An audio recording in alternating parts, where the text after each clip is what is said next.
So I do that. I continue with my podcast. 2019, so in 2018, I mentioned I went for goalkeepers. Explain what goalkeepers is. So the Gates Foundation have a product or a platform called Goalkeepers, where it's young Africans. They get us all together to network, try and build partnerships in the programs that we're doing, go for workshops, things like that. So I'd gone in 2018. Gates Foundation, do you remember that workshop I went for in Ashpai? So the Moth is one of their funders is the Gates Foundation. Yep. So they look at how to use storytelling for impact as well, which is quite powerful. And I think even as a country, we've really not fully tapped into that, even though we come from a culture of storytelling. It's strange. Anyway, so 2019, the Moth, now time for goalkeepers, and goalkeepers normally happens during Unga Week in New York. So when you go there, there's heads of state, there's blah blah blah. You know, you said Unga Week, somebody may think it literally is, because they're going to discuss our daily bread, our unga, guys strike partnerships, their side events. It's very serious. And the first time I went in 2018, so I attended Goalkeepers, then I attended many side events. One where so at Goalkeepers, that's when I met Bill and Melinda Gates. So and President Macron, the French president. That was my first time meeting them, but it was very short. It was just like when they came, I was one of the delegates to welcome them, blah, blah, blah. Again, these things, I don't know how they chose me, because we were very many. And there were so many celebrities there, and I say that not to say I'm a celebrity. I mean, there were so many other people. In your eyes. Yeah. Anyway, so we did that. Yeah, I noted and said in your eyes, not in others' eyes. You refused your eyes. So there's even once we went to this, I was going to say a chick, a very elderly woman who runs like a lot of organizations that can fund so many big things of yours. Went for dinner at her house. I was sitting with like councillors in New York, people who are like in parliament, they're women, and it was just, I remember thinking, what am I doing here? What? So that was 2018. So 2019, during Unga Week, the Moth says, we're going to have a show around Unga Week, and we'd like you, that story you did about your mom, we want you to come to New York to perform it. So they tell me this. In fact, I was in Diani when I got this message, and they're like, we're just hoping, do you have a US visa? No, because I'd gone in 2018, I'd gotten a 5-year visa. So I'm like, yeah. I'm game. Inside, say less, friend. And now this is work. So you're paid for your performance. You're being contracted to do something. So I was just like, what? Just opening up about like my battles with grief. I'm talking about this in New York. What? So when I'm in New York, I do my performance. And then one of the people who came to the performance is actually my co-author for the book that I'll get to. But is my co-author was there, and during the break, guess what song this DJ who I don't know plays? Pata Pata. Oh man. This also happened when I was in Monaco. Our first night, we go to a restaurant, there's a one-man guitar guy. What song does he play when he realizes there are Africans in the house? Pata Pata. Pata Pata. Yeah. This happens when I go to Senegal in 2019. We're picked up from the airport. We're in the car. In the radio station, what song is playing? Pata Pata. They're like your mom talking to you. I was just like, hi sis, how's it going? I take it as that. People would take it as coincidence, but I like to take it as that. God incidents. Yeah, because I'm just like, dude, New York. How many songs can we have had? Surely, all this catalog, and it's not even, it's a big tune, but it's not a big tune currently. So like how? Anyway, so I do all of a performance in New York that year. So I'm just getting affirmed that, hey, babe, what you're doing is really important. Are you really interviewing great. people for your podcast while you're also this place? Yeah. Anyone really that I meet in all of those places. So I recorded in Senegal, I recorded in Addis when I went, I recorded in Egypt, I recorded in quite a few countries. I can't remember all of them. Ghana, I went to Ghana. So 2019, I was one of Facebook's icons of change. So we went to Ghana. I recorded stories there and a night out. It was great. So it was really awesome. In fact, I traveled a lot 2019. And then now there's no until year one leave day. I'm just like, I'm free, guys. Yep. Hit me up. So then, I meet up with Lanji, who is my co-author, during that performance in New York. She loves it. And initially, at that time, I'd even started another podcast called Perspective to talk about women's rights and those issues. And it was a live podcast thing. We were doing it at K1, but I had to discontinue it because it was costing me about like 80K and it wasn't bringing in any revenue. So business-wise, I dropped it. I was like, no, doesn't make sense. But at the time, so she was interested. She runs like a boutique legal service company. She's Kenyan, and she's really involved in the legal space when it comes to sexual violence. So she's like, oh, can I sponsor one podcast episode of Perspective, blah, blah, blah. So we were still talking back and forth. Then it morphed into a book. What? It morphed into a book. We're like, she was like, actually, why can't it be a book? Hold on. Let Derek give you the book. Just give her the book. For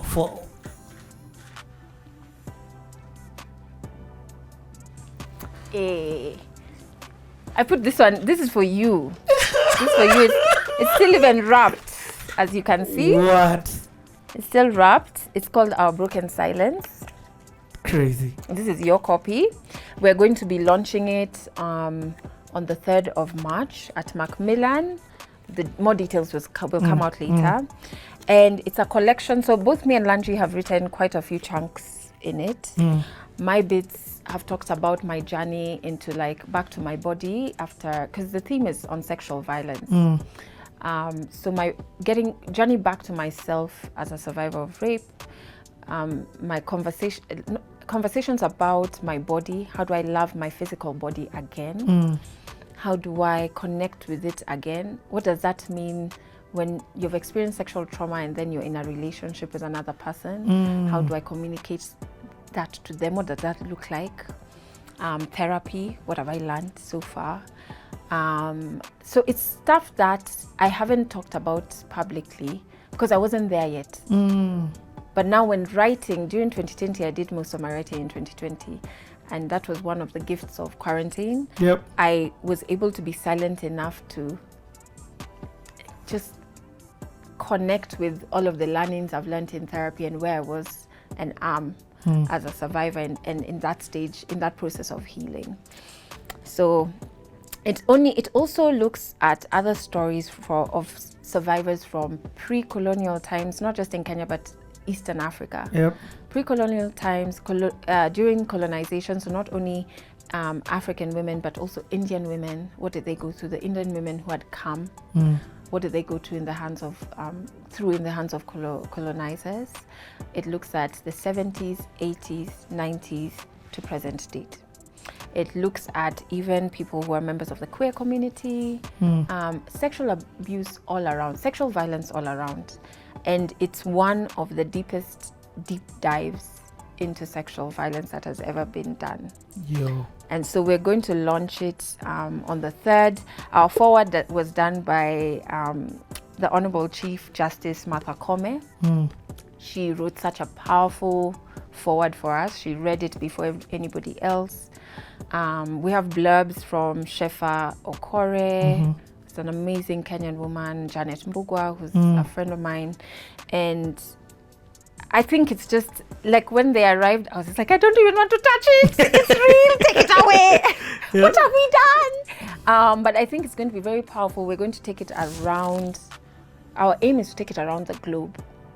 Beautiful. And to inspire conversations, some copies are going to be donated to libraries, not only low economic areas, but across the especially young people, because we want them, first, they're survivors in that demographic, and we also want them to start thinking about how to change things, because if we've documented stories from back then to now, it means something is not changing. Yep. So we want them to be able to introspect and say, okay, as the future generations, what can we do to stop this? Do you know Angela Washuka? Libraries, Macmillan, yeah. So, the venue of the launch on the 3rd of March is the Macmillan Library. Look at that. Like, what are the chances? Yes. Now that's, okay. Yes. As soon as you talked, I was just like, I need to connect you with Angela. Exactly. But so now, anyway, I don't clearly. Yeah. So that's Lanji and I at the back. Oh, nice. Brian Babu again and Daisy's styling and makeup. That's you. Yeah. Oh yeah, okay. So I was like, okay. And this is Lanji. You know, this was me, but we are sisters now. Yeah.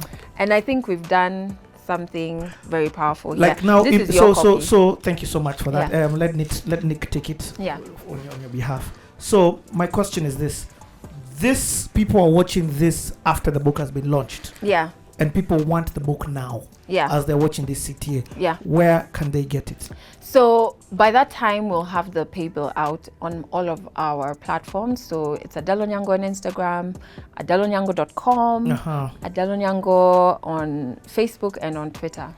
So we'll put up, on the 3rd of March, we'll put up the paybill details and all of that by then. Okay, so let me tell you, I did this for Boniface Mwangi, and I told Boniface Mwangi, so this is the book, guys, let Derek just thingy, although there are some cutaways we've shown.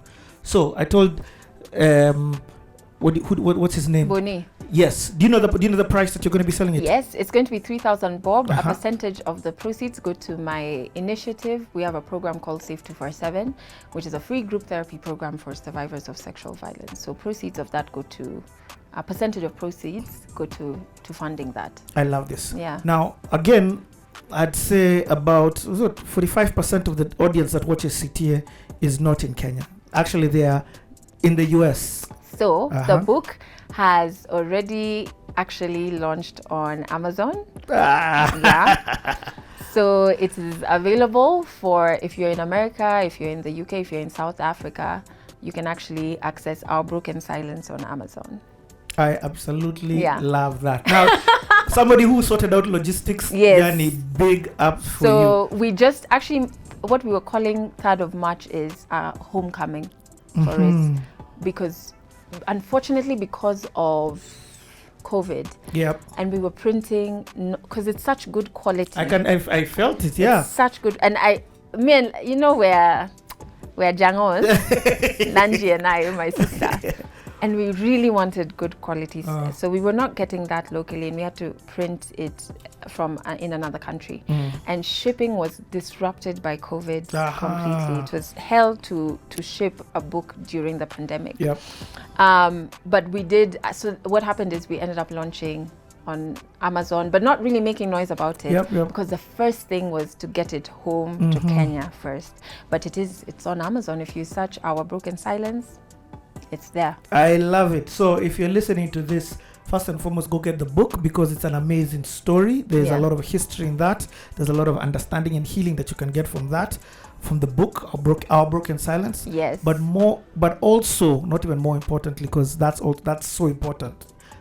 Also, the proceeds are going to go into your foundation, exactly, which is going to go and help more and more people. I'm so happy that you know when I asked you the question way back a few episodes before, where I asked you used to do this. I remember when you were talking about leaving 1FM, I was like, hold on, there's something you used to do. Yeah.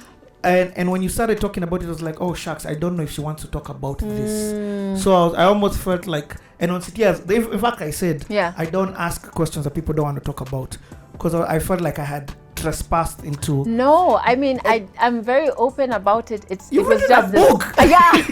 Yeah, there's that. Yes. No. You don't have to explain. I can clearly see you've written a book, and I love the heart in which you get to. In fact, one of the things that I want to tell you is don't let anybody suppress that. Yeah. Clearly, you didn't. Yes, I think it's taken a very powerful. If you told me in 2008, going through what I went through then, that, years later I would be writing a book about it, I think I would think you're mad. Because at that time, I just didn't want anyone to know about what I'd gone through. So I think it's a very powerful thing. I didn't even know you had written this book when I was calling you to come to CTA. And one of the things, just there are few people did. Yeah.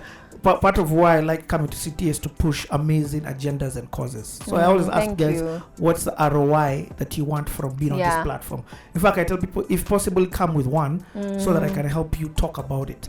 Yours, it's just so naturally come. Gift, So thank you so much. You're welcome. I want us at least to touch into 2020, 2021 because you've mentioned the president. Yeah. That you met, and now I'm like, okay, so that's what happened. In 20, I even reshared what you did on my stories. I remember, and you chatted me. Yeah, because I was just like, you chatted me. In fact, that's when I was like, Adelle is. Oh, bless. I need this conversation. Yeah. So, but I don't want to fast forward your story. So continue. Where was I? 2020, writing a book. Yeah. And then lockdown, so I didn't travel much. Yeah. But I did a lot of high-level moderation engagements.